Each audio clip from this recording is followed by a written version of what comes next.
Welcome, dear listeners, to History with Herodotus, where the threads of time are woven into a rich tapestry of human experience. Today, we embark on a fascinating journey through the tumultuous landscape of the Napoleonic Wars, a conflict that shook the foundations of Europe and left an indelible mark on the course of modern history. In the late 18th century, Europe was a complex tapestry of alliances, rivalries, and revolutionary fervor. The French Revolution, which began in 1789, had sent shockwaves throughout the continent, inspiring both admiration and trepidation among the European powers. As we navigate the intricate web of events that led to the Napoleonic Wars, we find ourselves in the midst of a Europe in turmoil, where the old certainties were crumbling and new forces were rising to challenge the status quo. Our story begins in the early 1790s, when France was still reeling from the aftermath of its revolution. The National Convention, which had ruled France since 1792, was beset on all sides by enemies, both foreign and domestic. It was in this context that a young and ambitious general named Napoleon Bonaparte began to make his mark on French politics. Born on August 15, 1769, in Ajaccio, Corsica, Napoleon had risen rapidly through the ranks of the French army, thanks to his exceptional military talents and his unwavering dedication to the revolutionary cause. In 1796, Napoleon was appointed commander of the French army in Italy, where he achieved a series of stunning victories against the Austrian and Sardinian forces. The Treaty of Campo Formio, signed on October 18, 1797, marked a significant turning point in Napoleon's career, as it established France as the dominant power in Europe, with Napoleon as its chief architect. The treaty also created the Cisalpine Republic, a French satellite state in northern Italy, which would serve as a launching pad for Napoleon's future conquests. As we explore the historical context of the Napoleonic Wars, we must not forget the other key players who shaped the course of events. Figures like Paul Barras, a leading member of the French Directory, and Charles Maurice de Talleyrand-Périgord, the cunning French diplomat, played important roles in Napoleon's rise to power. The French Directory, which had ruled France since 1795, was a five-member executive council that governed the country with a mixture of wisdom and incompetence. It was this fragile and divided government that Napoleon would eventually overthrow, paving the way for his own ascent to power.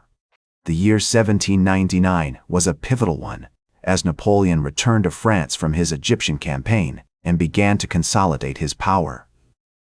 The coup d'état of 18 Brumaire, which took place on November 9, 1799, marked the end of the French Directory and the beginning of the Consulate, with Napoleon as its leader. The early 19th century was a time of great upheaval, as Napoleon's military genius and strategic brilliance propelled him to unprecedented heights.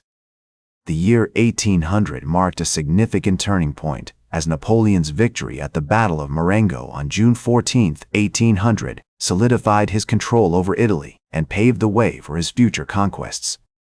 The Treaty of Amiens, signed on March 25, 1802, temporarily brought peace to Europe, but it was short-lived, as Napoleon's ambitions soon led him to launch a series of military campaigns that would shake the foundations of the continent. One of the most significant events of this period was the formation of the Grande Armée, a massive military force that Napoleon assembled to conquer Europe. The Grande Armée was a marvel of modern warfare, with its highly disciplined troops, innovative tactics, and advanced logistics. At its peak, it numbered over 600,000 soldiers, making it one of the largest armies in European history. As Napoleon's empire expanded, he implemented a series of reforms that transformed the European landscape. The Napoleonic Code, introduced in 1804, was a comprehensive set of laws that standardized the legal systems of France and its conquered territories. This code had far-reaching consequences, as it enshrined the principles of equality, liberty, and justice, and paved the way for the development of modern democracy. Napoleon's military campaigns also had a profound impact on European culture. The Battle of Austerlitz, fought on December 2, 1805, was one of the greatest military victories in history, as Napoleon's forces defeated a combined Austrian and Russian army, cementing his reputation as a brilliant strategist. The battle was a masterpiece of tactical genius, as Napoleon's troops outmaneuvered their enemies, using innovative tactics such as the oblique order to devastating effect.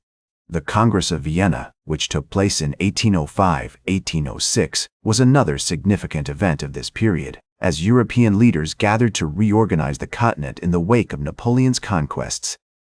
The Congress was a complex web of alliances and rivalries as nations jockeyed for position and influence in the new European order.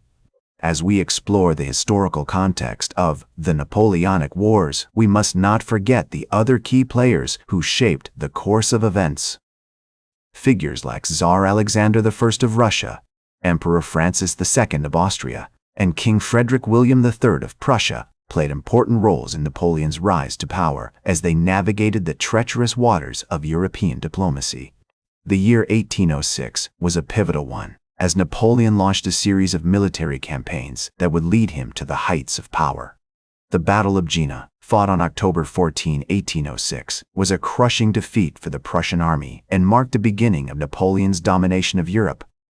The Treaty of Tilsit, signed on July 7, 1807, was a landmark agreement between Napoleon and Tsar Alexander I, as they formed an alliance that would shape the course of European history. With his military genius, strategic brilliance, and unwavering ambition, Napoleon had transformed the European landscape, creating a new order that would shape the destiny of nations for centuries to come. The year 1812 marked a significant turning point in Napoleon's fortunes as he launched a disastrous invasion of Russia. The Russian army, led by General Mikhail Kutuzov, employed a scorched earth policy, burning everything in their path, leaving the French army without food or shelter. The harsh Russian winter took its toll on the Grande Armée, as thousands of soldiers froze to death or succumbed to disease. By the time Napoleon's army retreated from Moscow, they had lost over 300,000 men, a staggering blow to his military machine. As Napoleon's empire began to crumble, the European powers sensed their chance to strike back. The Sixth Coalition, comprising Russia, Prussia, Austria, and Britain, formed an alliance to defeat Napoleon once and for all. The Battle of Leipzig, fought on October 16 and 19, 1813, was a decisive victory for the coalition, as Napoleon's army was defeated, and his control over Europe began to slip. The following year, 1814, saw the invasion of France by the coalition forces. The Battle of Paris, fought on March 30-31, 1814, marked the end of Napoleon's reign as he was forced to abdicate the throne. The Treaty of Fontainebleau, signed on April 11, 1814, exiled Napoleon to the island of Elba, a tiny speck in the Mediterranean. However, Napoleon's exile was short-lived, as he escaped from Elba in February 1805 and returned to power in France. The 100 Days, as this period is known, saw Napoleon's final attempt to regain his empire. The Battle of Waterloo, fought on June 18, 1815, was the ultimate defeat for Napoleon, as a coalition force led by the Duke of Wellington and Field Marshal Gebhard von Blücher defeated his army. Napoleon's legacy is complex and multifaceted. On one hand, he implemented reforms that transformed the European landscape, such as the Napoleonic Code, which enshrined the principles of equality, liberty, and justice. He also spread revolutionary ideas across Europe, inspiring nationalist movements and shaping the course of modern history. On the other hand, his military conquests and imperial ambitions led to devastating wars, widespread destruction, and immense human suffering. The Napoleonic Wars resulted in over 3 million deaths, making it one of the deadliest conflicts in European history. Napoleon's story serves as a cautionary tale about the dangers of unchecked power and the importance of accountability. In conclusion, the Napoleonic Wars were a defining moment in European history, shaping the course of modern politics, culture, and society. That's all for today's History with Herodotus. Remember to like, share, and subscribe, and until next time, remember that, to understand the present, we must first understand the past.